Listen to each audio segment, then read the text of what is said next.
the others are handling a different spectrum entirely. They're hot to trot with thermal motion, an alarm that's triggered by temperature. All people emit infrared energy in the form of heat. So what this does is it takes a room, it gets a snapshot of what the room is, and if it sees some large chunk of its picture having more infrared energy, it'll trip the alarm. Watch what happens with Tori. As soon as he enters the room, his body heat is picked up by the sensor, and the alarm starts to sizzle. This one's going to be tough to beat, but the team does have a secret weapon, a thermal camera. You ready to go? Get my thermal signature? Yep. So we're going to do the baseline first, and it'll be front, side, and then back. All right. The thermal camera also recognizes different temperatures, and it shows exactly why Tori triggered the sensor. Okay, turn to the side. The skin on his hands and face are aglow at 98 degrees. But even his clothes are much hotter than the background blue 63. Now back. So right now I'm seeing a lot of radiation from his neck and a little bit on his shoulder. First up, they're going to chill Tori with a CO2 fire extinguisher. And the third is that it's dangerous. Do not spray your friends with CO2 fire extinguisher. It's not a good idea. Okay, ready. So possible frostbite. Let's do it. Hit him. Carrie gives Tori the cold shoulder as she lets fly with the cooling CO2. And almost immediately, his heat output plummets.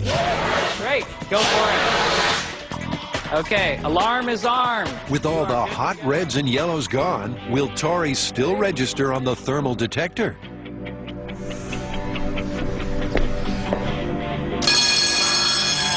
So with this method busted, they need a new plan to come in from the cold. So now the team is diving headlong into a new tactic that might.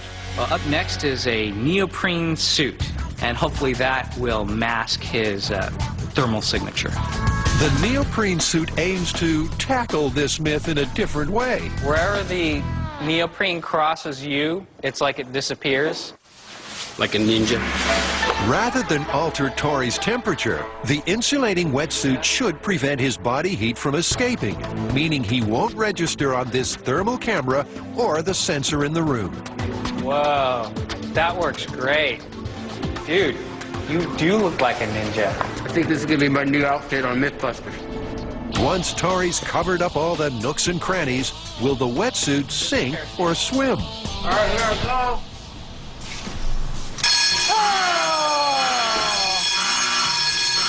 With the alarm ringing, Tori heads back to the test zone for a post-mortem. When you first started, this suit was totally blue and it blended into the background perfectly. But now, I can totally see the outline. Terry are trying to dig up the third possible solution. Well, in choosing methods to fool the thermal motion sensor, we cannot ignore some of the classics, such as one utilized by our great Governor Arnold Schwarzenegger in the first Predator movies, where he slathered himself in mud in order to fool the thermal sensors of the Predator. It is working. That's working really well. It's working? First impressions are encouraging. The mud body mask is masking Tori's thermal signature. He's slowly blending in with the background. You try not to shove it in my ear canal? I feel like you should scoop it up and dump it on his head. That sounds like a great idea, Grant. They keep plastering him until he's got more dirt than a mud wrestler in a monsoon. I'm going in. Ready. Like that? Yes. Oh, yeah. Well, it's looking like the Predator myth is terminated. The mud, like the neoprene, has warmed up too fast, meaning that Tori's heat seeped through and soiled the sensor. Tori got down and dirty to beat a thermal motion alarm. Oh, yeah. Totally worth it. With a 0 success rate so far, Carrie's had a brainwave. You can pump heat into a room and bring the temperature of the room up to skin temperature, and then the person walking through the room be completely undetected by the thermal motion sensor. Up to now, they've needed to mask the body's thermal signature because humans are hotter than room temperature. Okay, opening the gas. But by increasing that room temperature through the ceiling vent to 98 degrees, Grant should be able to drop right in. But there's a problem. Okay. Well, what's happening inside of the room, and you can see this on the infrared camera, is a huge hot stream just flowing right past it, dumping into the room and setting off the sensor. So for take 2, they bring the heater down to ground level and have it set to low. But they're not the only changes. As a definitive test of this method, there's really only one way to do it, and that is to enter the room commando style. And by commando style, I mean naked, or close to it. That's right, ladies. It's your lucky day as Grant strips for science. He reckons that while the room will get to human body temperature, his clothing won't. The only way for him to emit exactly 98 degrees, sadly, is to strip to his boxers. All right, Grant. We're at 96 degrees. Grant crawls into position, waits for those extra 2 degrees, and then Yeah, you look good. sets off the alarm. It seems that this sensor is just too sensitive. Even a near-naked Grant can't sneak past it. Well, next up is the pane of glass, and the science behind it is that visible light can pass easily through, but infrared is mostly blocked. And since this sensor is looking at infrared energy, it has a very good chance of masking Tori's body heat signature. In theory, the thick glass should finally crack this alarm. That's cool. Blocking That out is the heat. totally blocking your infrared. Hold it in front of your face. Yeah! Wow. Walk towards the camera with it. The glass works like a charm.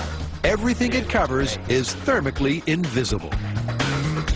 Well, the big pane of glass worked great, but the only problem is carrying a big pane of glass through a duct or wherever you're trying to break in probably wouldn't be very practical. So what I propose is we try a different approach. Because walking up to the alarm with glass in hand isn't really realistic, Grant's building a special glass-holding clamp. All right, we're going to time this one, and I'm starting it now. He'll use the clamp to drop a frame of glass over the sensor through the ceiling vent, but it ain't that clear-cut. It looks like they're having trouble getting the angle on the sensor, getting the arm down into position to actually put the frame on the sensor. With Grant unable to contort to the angle of the dangle, Carrie tries her luck instead. That's looking good. Nice work. Carrie was able to hook the frame over the sensor, and they are now entering the room. And that was under 2 minutes. At last, they're in true heist style.